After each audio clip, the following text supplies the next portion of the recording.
Et hello hello, j'espère que vous allez bien. On se retrouve aujourd'hui pour un vlog spécial Montreuil, puisque je vous emmène avec moi et Mathilde et Loralie, mais elles sont pas encore arrivées pour l'instant, je suis toute seule au Airbnb, pour aller profiter du salon de Montreuil. On y va normalement demain, donc dimanche et lundi. Demain matin avec Mathilde, on a un petit déjeuner avec les éditions Flammarion, donc normalement si je pense à filmer, je vous emmènerai pour tout ça. Mais voilà, moi je suis arrivée un petit peu en avance au Airbnb, donc là j'en profite. Je vais monter la vidéo qui est sortie pour vous la semaine dernière. Mais voilà, je me suis posée tranquille, on a une vue sur Montreuil et sur Paris qui est absolument magnifique. Bon là il fait nuit donc vous voyez plus rien, mais normalement j'ai pensé à faire quelques petits plans, donc trop bien, voilà. Et puis je reviens vers vous quand j'ai récupéré Mathilde et Loralie qui arrivent du sud de la France pour venir à Montreuil.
C'est la fin du jour 1 de Montreuil et il y a déjà eu beaucoup trop d'achats. Mais avant de vous montrer tous nos achats, je vous montre les cadeaux que j'ai eu de la part de ces deux personnes hier. Parce qu'on fête mon anniversaire en avance. Du coup, quand cette vidéo sort, ce sera peut-être mon anniversaire, je pense. Voilà, on l'a fêté avec une semaine d'avance. De la part de Mathilde, ici présente, j'ai eu ceci. C'est un calendrier de puzzle, je savais même pas que ça existait, mais je trouve le concept trop cool. Du coup, c'est un calendrier 12 jours et chaque jour, j'ai 42 pièces à venir monter pour faire ce puzzle-là à la fin. Je trouve ça incroyable, ça va être trop stylé. Je ferai des petits updates en story de mon avancement, je pense. Mais je savais même pas que ça existait, mais je trouve le concept incroyable et ça va me faire quelque chose à faire tous les jours. Et elles se sont synchronisées puisque j'ai rouspété un petit peu de pas avoir de calendrier de l'avant. Parce que d'habitude, je m'achète toujours les calendriers de l'avant. Cette année, je m'en suis pas acheté. Et du coup, elles ont fait le travail puisque Loralie m'a aussi acheté un calendrier de l'avant. Elle m'a pris le calendrier de l'avant Nespresso qui est trop beau. Donc là, pareil, à l'intérieur, je vais avoir des cafés à découvrir tous les jours. J'adore parce que j'aime bien découvrir plein de cafés. Et là, pour le coup, il va y avoir plein de saveurs et de torréfactions différentes. Donc voilà. Je vais avoir mon petit café et mon puzzle tous les matins, c'est trop bien. Je commence par vous montrer ce que j'ai acheté et ensuite je leur passerai le micro parce que comme j'ai qu'un seul micro, on est obligé de faire tour à tour. Moi, j'ai été la plus raisonnable d'entre nous. C'est vrai. J'ai été la plus raisonnable. Je n'ai acheté que... c'est vrai, d'habitude, c'est toujours moi qui achète le plus. Mais là, j'ai acheté trop de cadeaux de Noël pour les gens de mon entourage, donc voilà. J'en ai acheté 4, c'est déjà quand même relativement pas mal. Et du coup, le matin, on a commencé avec un petit déjeuner Flammarion avec Mathilde. Et on a eu déjà un petit sac avec plein de trucs dedans, mais le sac en lui-même est trop beau. Mathilde, t'en as eu un, toi, c'était quoi, le livre de la jungle? Ouais, trop beau aussi, clairement, on va les garder. Et à l'intérieur, il y avait pas mal de petits goodies. On a une lettre ici qui annonce la parution d'un livre très sympa. Je vous le dis pas au cas où, je sais pas si ça a été annoncé. Il faut absolument lire quand il sort. Mais c'est un livre que Loralie a lu. Si jamais ça a été annoncé entre temps, je vous mettrai la couverture. Mais en attendant, je montre pas dans le doute. On a eu une illustration comme ça d'un livre qui va paraître, je crois, en mars 2025, qui a l'air trop bien. Pareil, je vous donne pas trop le pitch parce que je sais pas encore s'ils ont beaucoup communiqué dessus, mais je vous montre quand même l'illustration de la couverture qui est absolument sublime. Après, on a eu un petit pins comme ceci et une feuille de tatouage. Mais celui qui me tente le plus, c'est le livre qu'on a eu. Ça s'appelle Le ciel de Joy de Sophie Adriensen. En plus, attention, nous avons une star derrière nous qui a du coup sa petite chronique à l'arrière. C'est écrit une plume percutante @mesdouxlectures. Franchement, moi ça me donne direct envie de l'acheter. Mais en plus il y avait l'autrice qui était présente et elle parlait d'une manière, je sais pas, sa manière de parler, je savais que j'allais aimer sa plume. Et le résumé a l'air trop bien. C'est sur une jeune fille qui à 17 ans va tomber enceinte. Sa mère et sa grand-mère ont toutes les deux eu des enfants à cet âge-là, mais elle a pas du tout envie, elle n'a pas envie de garder l'enfant, et donc ça va être son combat pour essayer de faire accepter sa décision à sa famille, et puis de trouver de l'aide extérieure pour pouvoir, voilà, terminer cette grossesse. Ça a l'air trop bien, et puis Mathilde me donne trop envie de le lire. Et en termes d'achat, bon, petite pile de 4 livres, mais il y en a un que j'avais déjà lu avant, et il y avait obligation d'achat sur le stand, donc c'est pas ma faute, parce que je voulais vraiment le faire dédicacer. Les grandes oubliées de l'histoire de Titu Lecoq, qui est un livre vraiment à lire. En tout cas, tous les livres de Titu Lecoq, ils sont hyper intéressants. Je ne vais pas les pitcher pour tout, parce que sinon je pense qu'on va passer 3 plombes. Mais voilà, elle a écrit pour Valentine, pour que les femmes du passé nous inspirent. Après, là, encore une fois, influencée par Mathilde, parce que beaucoup de mes achats, en fait, sont dus à Mathilde. Moi, je me dédouane complètement, mais elle m'a fait craquer pour Danser sous la pluie de Pauline Bilissari. Ça se prononce comme ça, je ne sais pas, qui a un très beau recueil de poèmes. Ça a l'air trop bien. La manière dont elle en a parlé nous a donné très envie de le lire. C'était hyper agréable de pouvoir échanger avec l'autrice qui nous a recommandé celui-ci entre les deux qu'elle a écrit, parce qu'on savait pas trop vers lequel se diriger. Et elle a écrit: Valentine, n'oublie jamais de danser, et sous la pluie aussi. Prends soin de toi, Pauline. J'adore, parce que c'est ce qu'on se disait toutes les trois. Il y a vraiment un truc tellement intéressant et enrichissant sur le fait d'échanger avec les auteurs sur les livres qu'ils ont écrits. Je trouve que quand on le lit ensuite ou quand on l'a déjà lu, ça apporte une dimension complètement différente au récit. Cette fois-ci influencée par l'Oralie, parce que je suis toujours influencée, c'est jamais de ma faute. J'ai craqué pour Polaris Exode, parce que toi, l'Oralie, tu as pris le plus récent dans la saga Polaris. Et point Nemo. Point Nemo, parce que en fait, Attends, faut que tu parles dans le micro. Il m'a expliqué que du coup, les éditions Léa lui ont demandé d'écrire un livre qui serait un point d'entrée du coup dans son univers, et où là celui-ci c'est un huis clos où il pose les bases de l'univers, et Valentine elle est partie sur un qui se passe bien avant du coup celui-ci. C'est ça, moi en fait j'ai le comment du pourquoi ils arrivent à vivre submergés, et l'Oralie a l'histoire principale une fois que c'est submergé. Donc voilà, moi j'avoue que j'aime bien faire ordre chronologique, donc comprendre ce qui se passe avant plutôt que de revenir ensuite dans le passé. Et celui-ci, aussi influencé par Mathilde, c'est Satomi et le souffle de la vie de Sissi Briche. J'ai déjà lu, j'en ai profité. Généralement, comme on a pas mal de files d'attente, je me pose et j'avance dans les lectures. Mais la dédicace est absolument sublime. Vraiment, les dédicaces illustrées, il y a quelque chose de fascinant à les regarder dessiner. Et puis là, en plus, c'est écrit et illustré par la même personne, et je trouve qu'on retrouve la poésie autant dans le dessin que dans la plume. Et voilà, il a écrit pour Valentine: je te souhaite une fabuleuse lecture en compagnie de Satomi. Voilà, puis vraiment, je trouve ça trop beau, j'ai envie de les encadrer à chaque fois, les dédicaces, et l'ouvrage est absolument sublime. Sur ce, je passe le micro à laquelle d'entre vous, mesdames? Ok, faut que je te clippe, Mathilde. Je te clippe. Comment on fait? Genre, je dis bonjour les abonnés.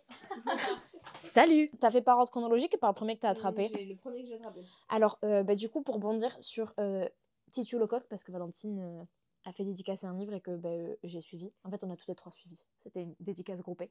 Moi, j'ai acheté Le couple et l'argent, que je n'ai pas lu. Par contre, j'ai lu Les grandes oubliées de l'histoire. Et je sais pas si je vous en ai déjà parlé, mais c'est... C'est un running gag.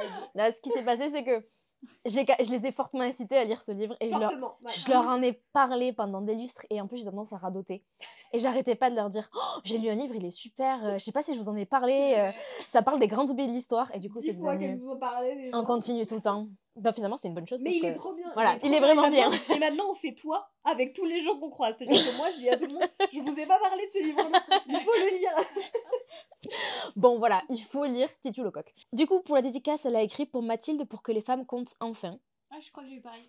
Attends. C'est vrai? Elle est trop bien cette dédicace, j'aime bien le pour que les femmes comptent enfin. Ensuite, j'ai acheté et fait dédicacer La Légion neuve de Ellie Harini. C'est une autrice que je suis sur les réseaux, mais que je n'ai encore jamais lue. Voilà. Et j'ai L'Empire de Jade de la même autrice chez moi, qui est auto-édité, si je dis pas de bêtises.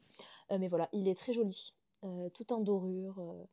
Je vais peut-être pas faire de résumé, mais en gros, ça parle d'antiquité, de vengeance et de found family. Tant qu'à avoir incité Valentine puis l'Oralie, vous le verrez, a acheté le livre de Pauline Bilisari. J'ai aussi pris le livre. Donc le même Danser sous la pluie, avec il y avait des petites cartes comme ça, avec des petites citations très mignonnes devant ta tête. Voilà, super. Elle a écrit « Mathilde, merci et bravo d'avoir eu le courage de rester toi-même alors que tout le monde te criait de changer. » Pauline. Très beau. Ouais. Très très beau. Et donc ensuite, j'ai acheté 2 BD, dont une que j'ai déjà lue. La première, c'est Happy Ending de Lucie Brion. J'ai prononcé son nom mal toute la journée, je l'ai appelé Byron toute la journée. Comme Mais Kate vraiment, Byron. ils ont pas dû comprendre de qui je parlais. J'ai pas arrêté de leur dire oui pour la dédicace de Lucie Byron. Ouh là là. Donc que j'ai déjà lu aussi parce que il y avait pas mal d'attentes. On n'était pas très nombreux, mais il y avait pas mal d'attentes. C'est une super histoire. Enfin une super histoire. 3 super histoires qui ont toutes une fin heureuse. C'était très mignon, très hétéroclite. J'ai beaucoup aimé. Et elle a simplement écrit pour Mathilde, mais la dédicace est sublime. Elle m'a demandé quelle histoire j'ai préférée, quel personnage j'ai préféré. Et donc elle a dessiné mon personnage préféré. Voilà. Je me souviens plus du nom. Mais juste, je l'ai trouvé trop rigolo. Est-ce que tu l'as trouvé rigolo parce que tu l'as lu J'ai aussi? trop aimé. Moi, franchement, en fait, le truc qu'on essaie de faire, c'est que je parle dans le micro. On essaye d'acheter des livres différents en termes de BD parce que ça se lit tellement vite que comme ça, on peut se les faire tourner. Exactement. À la fin de la journée ou dans le salon, on en prend toutes des différentes et après, on se les passe et on découvre plein de trucs. Exactement. Et ensuite, la dernière BD que j'ai achetée, et je vais tous vous forcer à l'acheter parce que l'autrice est absolument adorable et qu'elle mérite que tout le monde l'achète, qui est une autrice italienne de BD qui publie sa première BD en français, donc aux éditions Bambou Dracou. Je crois que c'était ça. Et donc là, c'est une sorte de... Comment est-ce qu'on appelle ça? Une histoire dans une histoire dans une histoire. Ah, oula. C'est un briquet. Ouais. Non, ça a un nom. Ouais, Procédé comme dans les Mille et une Nuits. Mais je sais plus comment on dit. Bon bref, c'est des légendes irlandaises et c'est des histoires dans des histoires dans des histoires. Voilà, et ça avait l'air très très cool. Elle était ultra sympa. On a beaucoup discuté en fragnol. C'était un peu de français, un peu d'italien, un peu d'espagnol, un peu d'anglais. C'était extraordinaire comme expérience. Et je lui ai demandé du coup de me dessiner son personnage préféré en dédicace et elle a dessiné la sorcière, qui est très très mimes, j'ai adoré, c'était super cool. Vous avez beaucoup parlé en plus. On a beaucoup parlé, elle était vraiment trop sympa. Mm. On s'est même échangé nos Instagram. Voilà. Elle réseaute, ma fille. Voilà. Donc grave sympa. Jusqu'en Italie. Jusqu'en Italie. Comme vous pouvez le voir, j'ai été la plus raisonnable de toutes là. Non, hein. il faut que tu racontes en combien de temps tu as acheté autant de livres déjà. Alors, bon.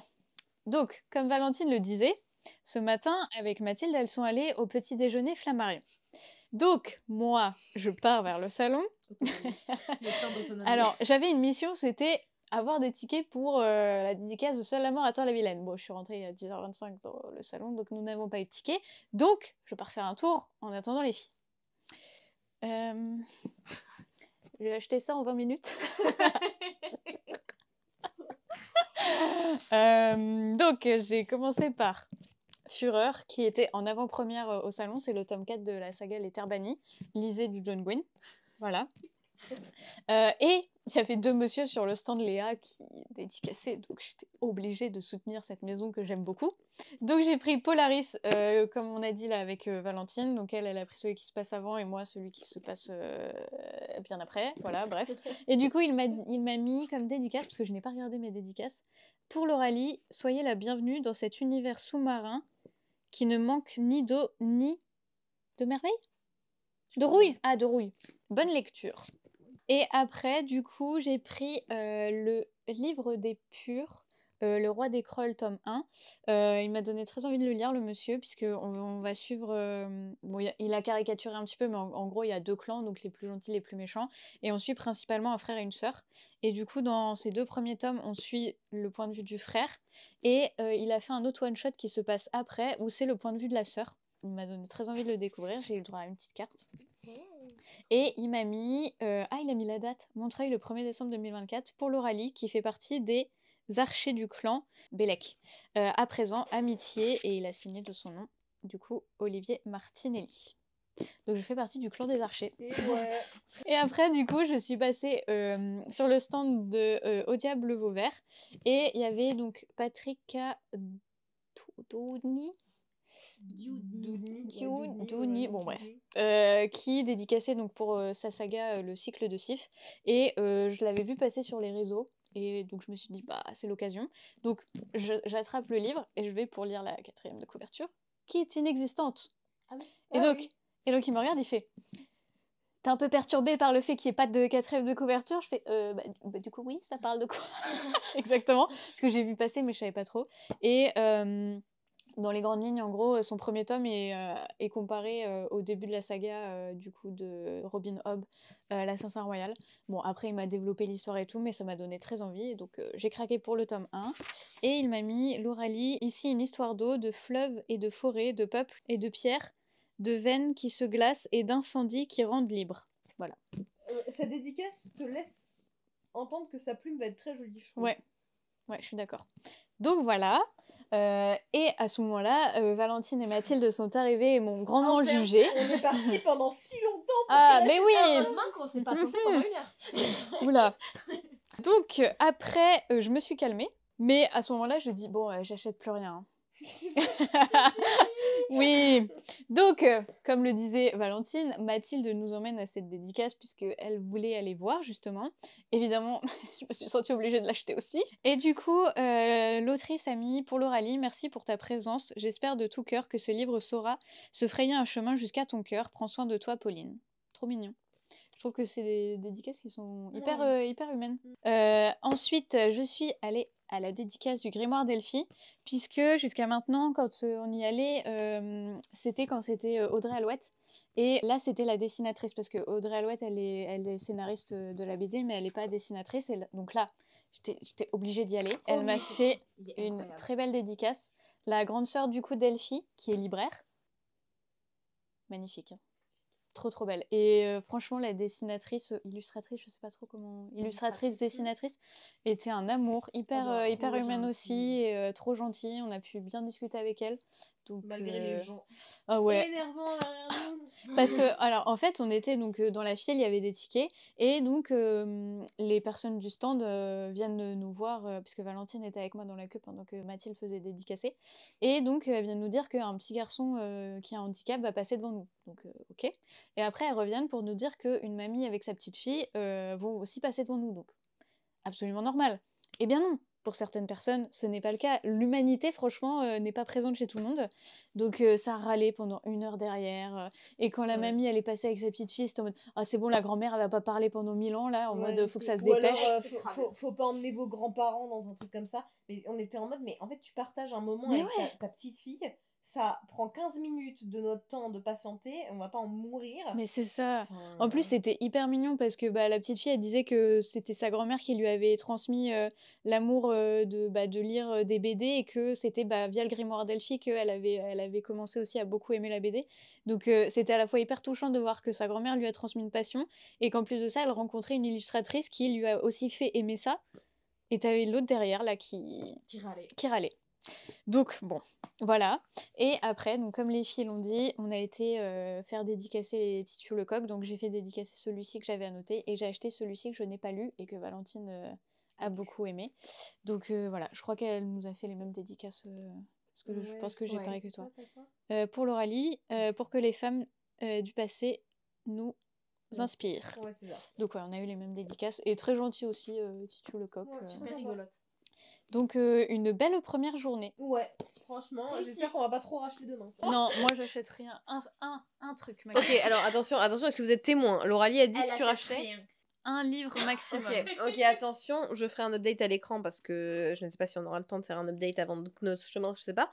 L'Oralie, si tu as acheté plus d'un livre, tout le monde te juge. Bon, c'est l'heure de vous montrer les derniers livres que j'ai achetés à Montreuil parce que j'ai recraqué. J'ai recraqué pour 3 livres, je vous avoue, mais c'est que des livres que je suis très contente d'avoir pris et que je pense lire très bientôt. Il y en a déjà un que j'ai lu et l'autre que j'ai entamé. J'ai craqué pour que des graphiques, des BD. En premier, j'ai pris le tome 1 et le tome 2 de la BD Au Chant des Grenouilles. Voilà, parce qu'en fait, c'est une BD où on va suivre tout au long des 12 tomes les mêmes personnages, mais chaque BD a un illustrateur différent. Je trouve le concept trop cool, donc ça sera toujours les mêmes personnages, mais dans un style différent. Et donc là, il y avait une des illustratrices slash scénaristes de la BD, il me semble. Et surtout qu'on s'est rendu compte avec les copines que Barbara Canepa, c'était écrit sur le bandeau que je n'ai plus ici, était la créatrice slash illustratrice des Witch. Voilà, ça a bercé mon enfance, donc j'étais plus que ravie de pouvoir lui faire dédicacer cet ouvrage. Et elle m'a fait une très jolie dédicace juste ici. Et d'ailleurs, elle nous a dit qu'elle travaillait en 2026 sur un nouveau projet autour de sorcières. Il me semble que ça sera un graphique one-shot avec l'illustrateur de cette BD-ci, donc voilà, trop cool, j'étais trop contente. Et voilà pour la dédicace, trop beau. J'ai demandé donc Snow, un des petits lapins qu'on suit dans l'histoire, qui est un petit lapin assez peureux, mais j'ai trop aimé son personnage, donc voilà, le dessin est magnifique. Et sur le tome 2, eh bien c'était donc l'illustrateur du tome 2 qui était aussi super gentil, on a pu bien échanger, c'est toujours trop agréable, c'est aussi pour ça qu'on fait les salons, c'est même surtout pour ça, pour pouvoir échanger avec les auteurs, les illustrateurs et puis avoir des superbes œuvres d'art sur nos ouvrages. Là, voilà, il m'a fait le personnage de la sorcière lapine qu'on retrouve donc dans les 2 tomes, magnifique comme ça. C'est fou parce que c'est fait en 2 secondes, en 5 minutes à main levée et c'est super beau. Après c'est ça hein, le talent, mais je suis fan, voilà. Et le dernier ouvrage pour lequel j'ai craqué, c'est celui-ci, l'histoire de France au féminin, parce que je voulais le lire depuis très longtemps. J'avais lu Mythe et Meuf que ma soeur m'avait fait découvrir et c'est donc par la même scénariste et la même illustratrice. Là il y avait la scénariste qui était présente, pas l'illustratrice, et du coup j'ai pu changer avec elle. C'est une historienne, Sandrine Mirza, et elle m'a écrit sur la dédicace: pour Valentine, le savoir c'est le pouvoir. Et comme le titre de l'ouvrage l'indique, on va donc y suivre l'histoire de France à travers ses personnages féminins, enfin à travers plutôt les femmes qui ont marqué l'histoire et que parfois on a tendance un petit peu à oublier. Ça fait vraiment très longtemps que je veux le lire, donc j'étais obligée de craquer. J'ai commencé, j'ai déjà lu 22 pages et j'aime beaucoup le ton. Je trouve que c'est très instructif sans être rébarbatif et c'est ce qu'on recherche aussi avec ce genre de lecture. Ça va parfaitement avec les grands oubliés de l'histoire que j'ai acheté aussi sur le salon et que j'avais déjà lu. Donc voilà pour mes achats, j'ai été assez raisonnable, j'ai acheté 7 ouvrages et j'avais dit que je n'achetais que des livres que je pouvais faire dédicacer. Donc c'est chose faite et je vais essayer de tous les avoir lus si possible avant la fin de l'année, sinon avant janvier 2026 et pour l'instant je suis plutôt bien partie parce que il va me rester à lire le tome 2 de cette BD, finir Histoire de France au féminin et puis lire Exode, sinon tout le reste ça y est c'est lu. Donc voilà, j'espère que ce format vous aura plu, vlog / book haul. Donc n'hésitez pas à me dire ce que vous en avez pensé et puis sur ce moi je vous fais des gros bisous et je vous dis à la prochaine. Ciao ciao.